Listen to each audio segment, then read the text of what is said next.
So tell me about Courtney. Courtney was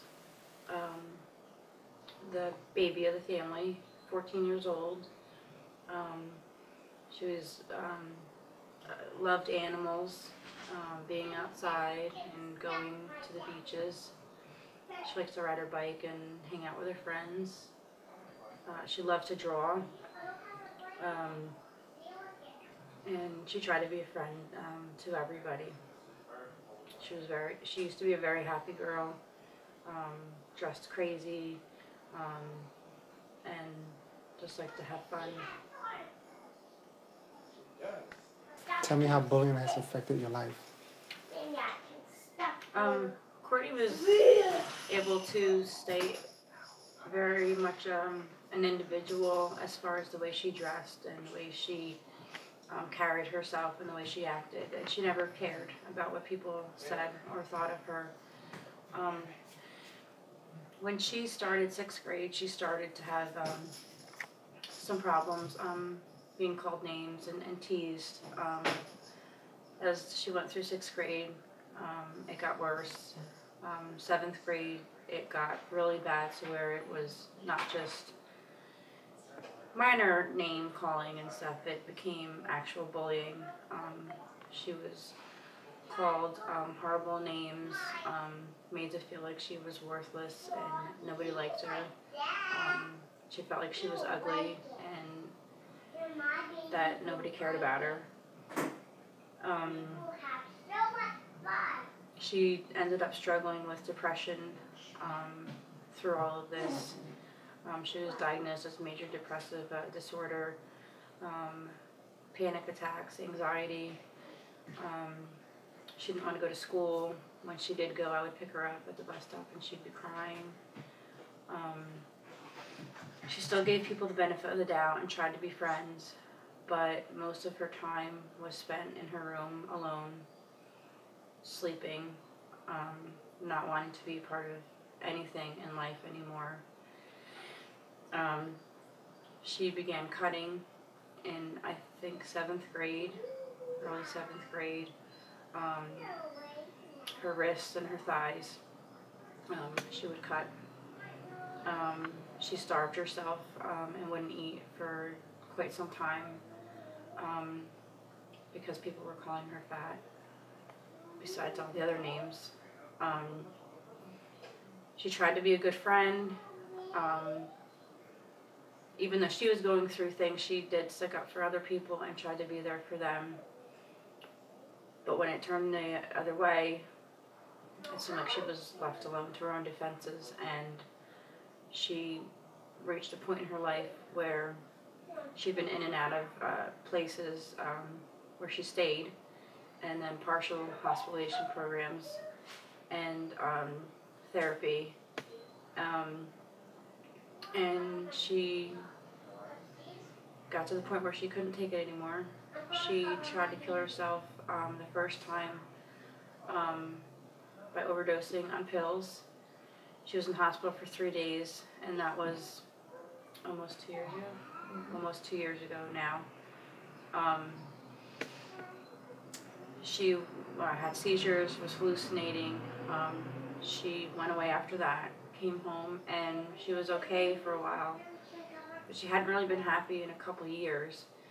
The second time she went in, she wanted to go in because she didn't want to kill herself, and she felt like she was going to. So she went in, and she actually had a really bad experience while she was in there,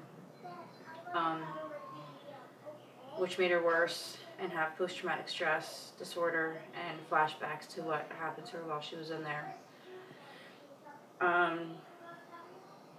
The third time she was in, she took pills and tried to drown herself in the quarry behind her home. We found her, and she was okay. She went away for a little while again, came out, had other services in place, on and off medications. She wouldn't stay with her all the time. She seemed to be, after the last time she was in there, that she was away. She was okay for a couple months. She was in a partial program. They had changed her medication, and they had upped one of them, and she seemed to be doing better than she had in a really long time. And I don't know if it was the final high before the last straw or what happened, but on February 28th, she took her own life and succeeded. We found her in her room on her bed with one shot in the mouth, went through the back of her head, and she passed away instantly. We still hear things from the kids that they're happy that she's gone and that she did it and she's not in school anymore. The teachers have not acknowledged, the school district has not acknowledged any bullying. And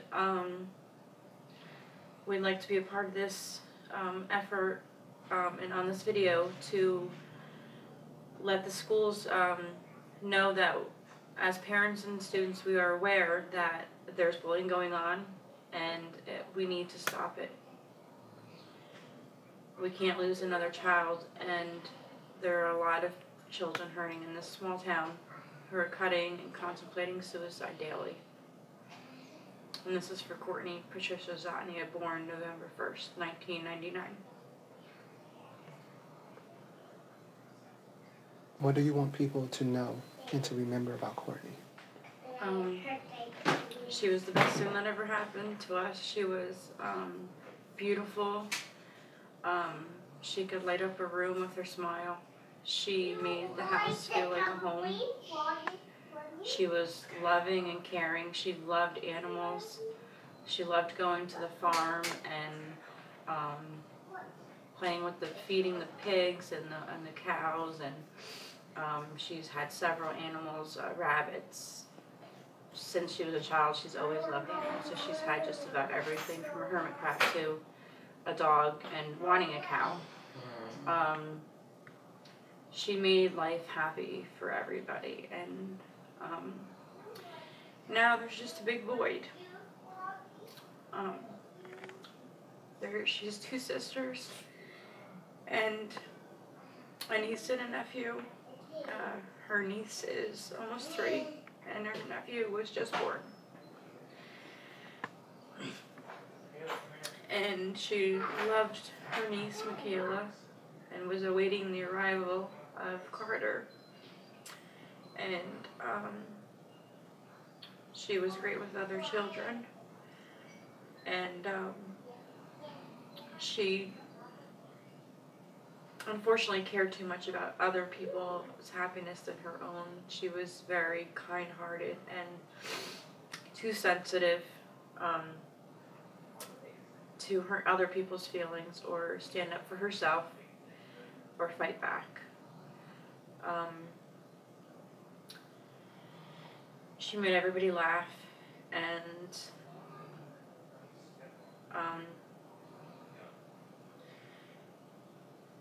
she was everything to us,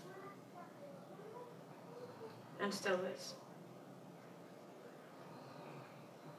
What one thing would you like to say to those who are going through the same thing? To the children? To the children and the parents. Who lost somebody. Try to do everything you can to keep them alive. Do things in remembrance of them. Try to stay strong and take it day by day, minute by minute, because that's the only way you could possibly get through this. It's been almost 2 months for us, and I can't go past a day, but we can do it. We just have to live for them and know that we will see them again, and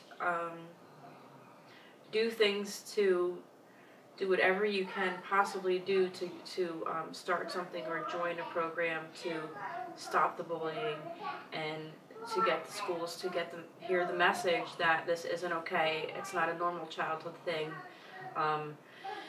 There has to be more crackdowns on the social media network. She came home, she was still dealing with it. It never stopped. It was day and night. Get support from your church, family, friends. Everybody's time frame is different. As far as going back to work, your life is never going to be normal again. And it will never be the same. But we have to live for them and continue going on.